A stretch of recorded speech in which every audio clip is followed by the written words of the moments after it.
ખૂબ થઈ રહી છે, પણ આ વિકાસ મજબૂત હોય, ટકાઉ હોય તે પણ એટલું જ જરૂરી છે। સુપર 6માં આપણે હવે આગળ નજર કરીએ એક આવા જ મુદ્દા પર, કારણ કે રાજકોટમાં એક આવા જ વિકાસ છે બસ પોર્ટ। પણ જરા આ બસ મથકની દુર્દશા જુઓ। મુસાફરો જ્યાં બેસે છે તે જ વેઇટિંગ એરિયામાં છતમાંથી પાણી ટપકી રહ્યું છે।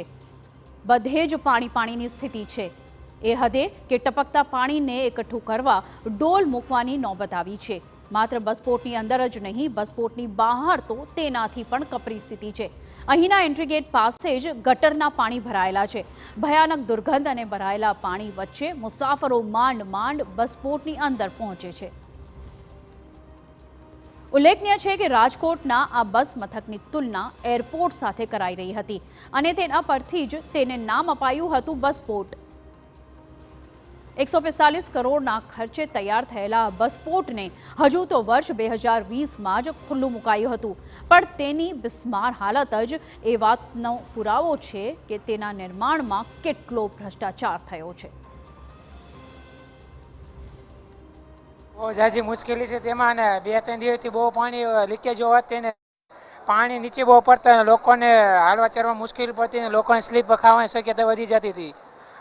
અને મુસાફર જે સ્ટેશન ઉપર જે રૂટ ઉપર બસ આવે તે લોકો બેસી નથી શકતા। 2021માં પણ આ પરિસ્થિતિ હતી, એટલે આ વાતની જાણ તમને આ પ્રેસ આવ્યા એટલે અમે આ વાત તમને જણાવી છે, પણ તમે જાણી ના કે આ બસપોર્ટ બન્યાના 1 વર્ષની અંદર એની આ પરિસ્થિતિ હતી। તો એ જ વસ્તુ છે કે 145 કરોડ જેટલો એ કોઈ મામૂલી રકમ નથી કે પ્રજાના પરસેવાની એક રૂપિયો એમ કે કિંમતી હોય, અને 145 કરોડ રૂપિયા કેવડી મોટી રકમ છે। કેટલા ટેક્સ કરો, કેટલા કરવેરા એને પોતાનો કર ભરે, અને એ ફક્ત ને ફક્ત ભ્રષ્ટાચારીઓના પાપના લીધે આ થયું છે।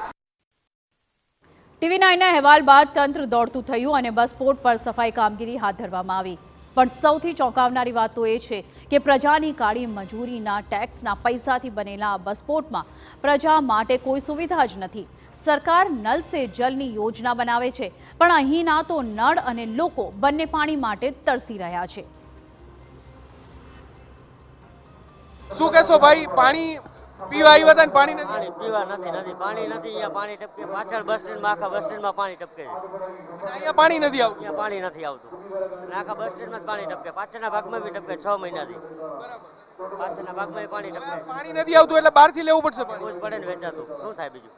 છોકરાને પાણી પીવું હોય એટલે બસ સ્ટેન્ડ હોય છે, ત્યાં ગરીબ મધ્યમ વર્ગ તમામ લોકો છે તે આવતા હોય છે। કેટલાક લોકોને પાણી લેવું પરવડતું હોય છે, પરંતુ કેટલાકને પરવડતું નથી। અને આ તમે દ્રશ્ય જુઓ કે અહીં જે એક તરફ જે સેવ વોટર એના બોર્ડ લગાવવામાં આવ્યા છે, બીજી તરફ બસ સ્ટેન્ડમાં જ પાણી છે તે ટપકી રહ્યું છે, ને પાણીનું પરબ કે જે લોકો છે, મુસાફરો છે, તેના માટે પીવા માટેની વ્યવસ્થા હોય છે, તે જે બસપોર્ટ છે ત્યાં પરબમાં જ પાણી છે તે આવી રહ્યું નથી। ખૂબ જ મોટી બેદરકારી છે તે કહી શકાય।